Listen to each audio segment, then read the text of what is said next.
Well, a happy Friday to everybody. I'm back after a hiatus. It's been 11 days since my ordeal began, but I do appreciate all of you who were praying for me and thinking about me and sending messages wishing me well. I really appreciate that. It was encouraging, uplifting, and really did help to get me through, as well as the good Lord hearing the prayers and intervening and answering. So thank you all, and I'm still not 100%. I had my last procedure this morning, and the doctor said probably another 10 days before I'm back to my old self. So, wish I would be back to something better than my old self, but yeah, you take what you can, right? Alrighty, a few things to do today. First one is we have 3 pieces of mail, so let's get to those. The first one is from Nikki St. Laurent, and she sent me a nice little, I'll cover her address, I don't know if she wants that out there, but envelope. That was a nice surprise when I opened my mailbox. She sent me one of her stickers for her channel, which we'll get up on the friends board. And a little note that says, "Thank you. Blessings back to you and Glennis." And I'll thank you, Nikki. I appreciate that. I appreciate the sticker. Add to my collection up there and look forward to putting it up. Alrighty. Our second piece of mail is from Holland, from Obelix magnet fishing. Now, I'm not going to read you the note because it's kind of long for one thing, which is fine. I don't mind long notes. I don't mind long letters. You want to write me a 20-page letter? Have at her. I'll read it. But this is from Hans at Obelix magnet fishing. And anyway, you can see it's a nice, healthy note, and thank you for that, Hans.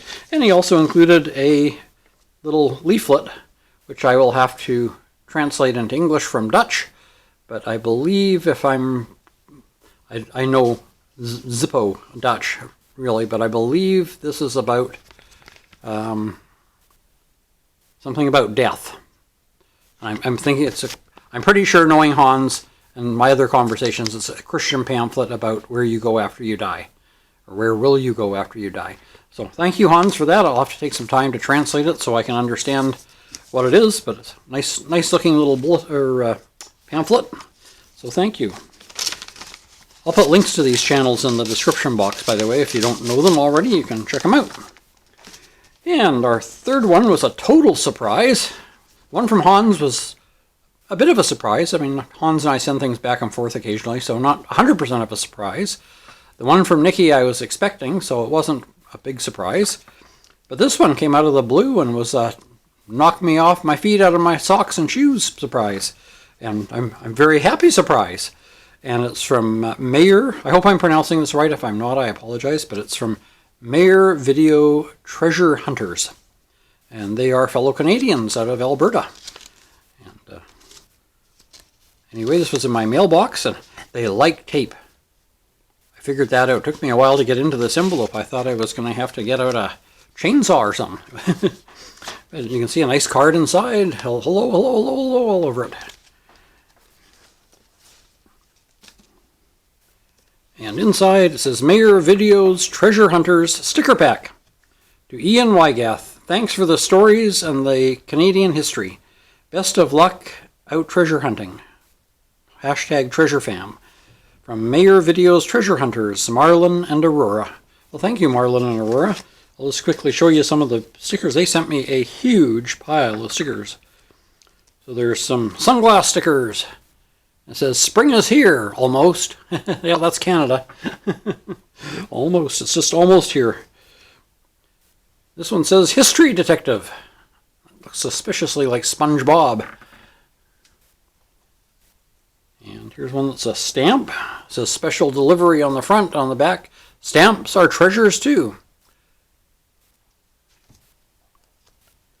See, Japanese. Looks like a geisha girl. And it says, Maer Videos artwork by Nico Dono in Japan. So they're the ones that make the rest of these stickers for Maer Videos. Nice one of the Risen Christ. On the back it says, Tuesdays with the Pilgrim. Thanks, Ian. And here's one of Marlin, and one of Aurora and Marlin. Another one of Marlin. These are kind of holographic looking, you can kind of see. And here's one that says Treasure Hunters. This one is Aurora and Ember. I'm thinking Ember must be their daughter. Here's Marlin and Aurora again. And here's one that says, I have to get this up, Straight Up Metal Detecting. Tripwire. There we go. Well, thank you so much. These are going to be a nice addition to my sticker board, my friends board, as I call it. I'll have to get some of those. I'm not going to put all of them up there because there's so many of them, but I will definitely pick out a few nice ones and put up there, and the rest I'll just cherish. So thank you again. Beautiful card saying hello. And I have returned the favor, so you should be watching for an envelope in the mail in the next while. But we know how Canada Post works, so Marlin, you were out walking in the snow the other day. I guess that might help the dog sleds move a little faster, so keep an eye on your mailbox. All right, today we are going to talk about an extremely famous person. All of you are going to just go, oh, yeah, him, as soon as I say his name. Now, to be fair, there will be some of you out there that do know who he is, and I won't say more than that, but some of you are going to recognize the name right off, and some of you may not ever have heard of this gentleman. On July 21st, 1921, shots rang out. The sheriff of Cumberland County, North Carolina, and his deputies had just destroyed a liquor still in the nearby hills when a volley of gunfire from the woods killed Deputy Alfred Pate. 3 men were spotted at the site before the raid began. One of them, the owner of the whiskey still, David Marshall, a.k.a. Marsh, Williams, was charged with murder.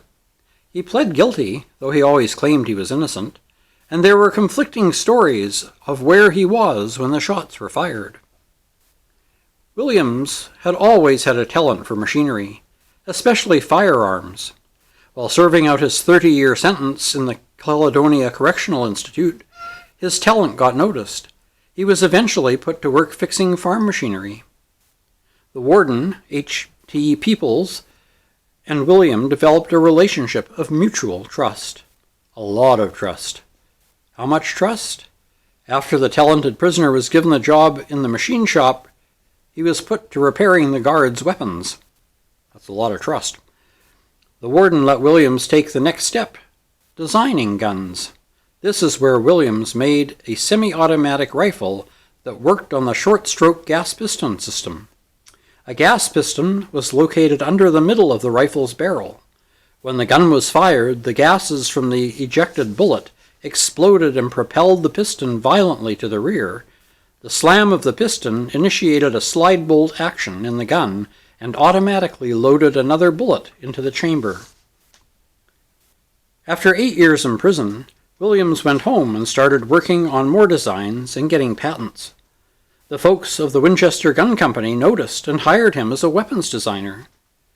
Meanwhile, in 1941, war was looming, and the Army had a problem. The traditional M1 rifle, or Grand Rifle, weighed about 10.5 pounds. These were too cumbersome for medics, radio operators, vehicle drivers, and officers. Basically any troops who weren't frontline riflemen. These second-line troops usually carried the M1911A1 45 caliber handgun. At 3 pounds, loaded, the handguns were lightweight, but they didn't have the range or firepower needed for defense. So the Army held a competition to design a lightweight, semi-automatic shoulder weapon, which Winchester intended to win by providing a lightweight carbine. Carbines, or carbines, depending how you want to pronounce it, developed for the cavalry troops, were shorter than standard rifles. It was Marsh Williams who suggested using the short-stroke piston system he'd developed in prison. The result was the M1 carbine. It weighed 5 pounds and 7 ounces. Some well-stocked purses are heavier. but its accurate range and firepower was much greater than any pistol. The Army accepted Winchester's design less than 3 months before December 7th, 1941, when the Japanese attacked Pearl Harbor and the United States went to war. The first M1 carbines were delivered to the Army in 1942. 6 million of them would be produced by 1945, standard issue during World War II, and used in Korea and even in Vietnam. The carbine became the war baby, the most produced small arms weapon in American military history. The Kalashnikov AK-47 is the most produced small arms weapon in the military history. The M1 took on mud, rain, rust, and rough treatment, and kept on a-shootin'. General Douglas MacArthur, head of the United States Armed Forces in the Far East, called the M1 carbine one of the strongest contributing factors to our victory in the Pacific. Post-war, Marsh Williams got a new nickname. Now he was known as Carbine Williams. He kept designing guns well into old age, and he eventually held more than 50 patents for gun improvements. He made a small fortune, and lost it again with bad investments and hard living. Williams even traveled to Hollywood to see a movie being made. The movie was starring Jimmy Stewart. It was about a convict serving time for murder, a convict whose gun designs helped the Allies win World War II. The movie was called Carbine Williams. So there you go. If you hadn't heard of him before, you now know all about him, maybe more than you wanted to know. All right. Now that we've handled our medical update, our mail call, and our little history lesson, you are probably all going, come on, Ian, it's been like 3 weeks since we've had a groaner, or maybe longer. Put us out of our misery, or put us into our misery, whichever way you want to look at it. Well, there were 3 gentlemen who met up in the Caribbean. Each one was there from different areas of the United States, and all had gone on fishing holidays. And they ended up sharing the same charter boat, out doing their fishing, deep sea fishing. And one day things are a bit slow, they're not getting the bites, and they start talking, and the first guy says, yep, I had a terrible major fire and I lost everything. But the insurance company paid out, and that's how I can afford to be here. The second guy says, wow. Yeah, he says, I had a really nasty explosion and lost everything I had. But the insurance company paid out for me too, and that's how I can afford to be here. The third guy says, well, for me it was a major flood. Just wiped out my home and everything I had, everything I owned. But yeah, just like you guys, the insurance company came through and paid off, and that's how I can afford to be here. And the first and second guy look at him and they go, how do you start a flood? They better hope he wasn't an insurance investigator, I guess, huh? Alrighty. Well, I hope you've enjoyed today's video. Now that you know about Marsh Williams, you can see if you can get yourself a free cup of coffee from somebody. Until next week, with Tuesdays with the Pilgrim, and next Friday when we'll probably do something in the kitchen. Take care, stay safe, and God bless.